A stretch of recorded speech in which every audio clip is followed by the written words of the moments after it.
Outgoing Northwest Premier Supra Mahumapelo says the ANC is working to unite the governing party in the Northwest. While he's resigned as Premier, he remains the chairperson of the party in the province. To discuss today's developments, we are joined by political analyst Kagiso Pooe. Thank you so much for coming through, Kagiso, and helping us make sense of these developments today. There was simply no way Supra Mahumapelo was going to survive this, was there? I still think if you go by the law of the letter ANC Constitution, he actually could have stayed. Now, the key question to ask is what did they hold over him to actually push them over the edge? And I think we also just have to make a clear distinction between him staying on as chairperson and him leaving as premier, because I think those are two different portfolios, and the other one, the latter, actually seems to have more power, politically speaking. Yeah, but it seems that the position of his position in government was pretty much at the mercy of the leadership in government, in the sense that, you know, the president and perhaps his sway inside the ANC National Executive Committee. Do you think there was a point at which perhaps Supra Mahumapelo was doing the calculations, can I fight this, and perhaps hope a critical mass in the NEC stands with me?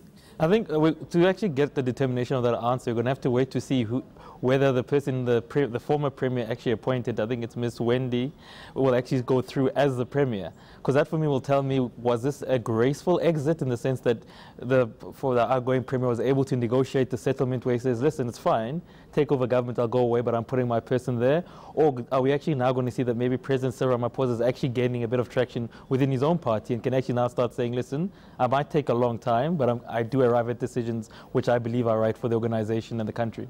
In fact, that process will be interesting, won't it, Kagiso, because the way it works is that the Provincial Executive Committee of the ANC will have to recommend 3 names to the National Executive Committee, and from those 3 names, the NEC will then endorse whoever is going to be premier. This is the same PEC that just a week and a half ago or 2 weeks ago was, it seemed defiant to say Supra Mahumapelo is going nowhere.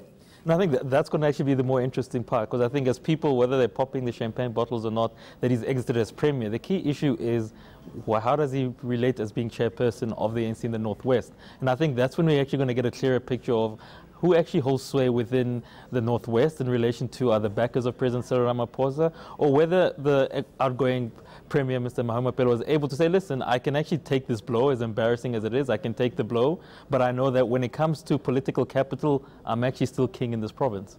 Still king in this province, Kagiso. It seems to me like Supra Mahumapelo, of course, I think he mistakenly said he's taking early retirement from politics. I don't think that's true, because he's talking now about remaining, of course, he remains the provincial chairperson, and even talking about dealing with what he calls counter-revolution. People such as the Revolutionary Council, who are at the forefront of making sure that he's removed from his position, he ends up leaving. And also, don't forget, a few weeks ago, he talked about that tour of all the regions. Can Supra Mahumapelo mobilize on the ground a situation that ends up being of significance to the balance of power in the ANC nationally?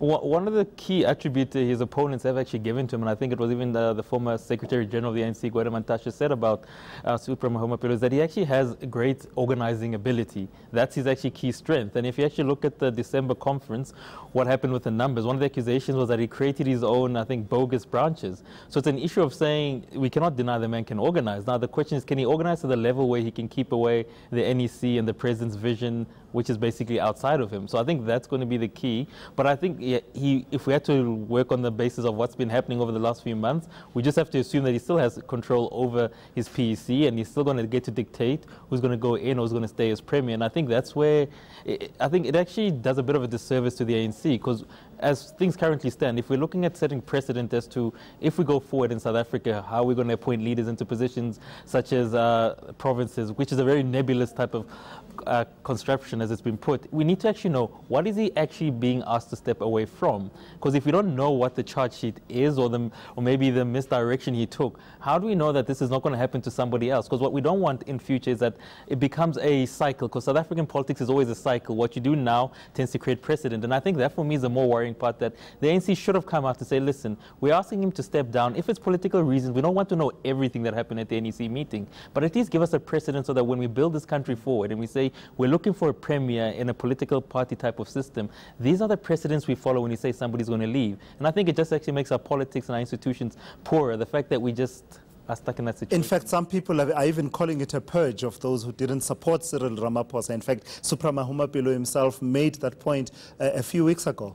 And I think that's it, because what most people are used to in the ANC, unfortunately, has become a culture that when I win, I want to take everybody away. And you might find that's not even President Cyril Ramaphosa's intention. It could just be that this guy has, in his eyes, messed up to the level where it's affecting the ANC. But because they don't present these thick facts and figures before, I think people, we're not saying everybody must know, but at least give us a guidance of how and what guides the ANC when it makes a decision, so that it doesn't leave most people's lives in turmoil. Kagiso, thank you so much for coming through. It will be interesting to watch the ANC's National Executive Committee meeting this weekend, names being bandied about. There have been names that have been in the pipelines for some time. Reverend Stella Pedi, among some of them. We'll see if anything comes through from the NEC meeting later on. That's Kagiso Pooe, political analyst.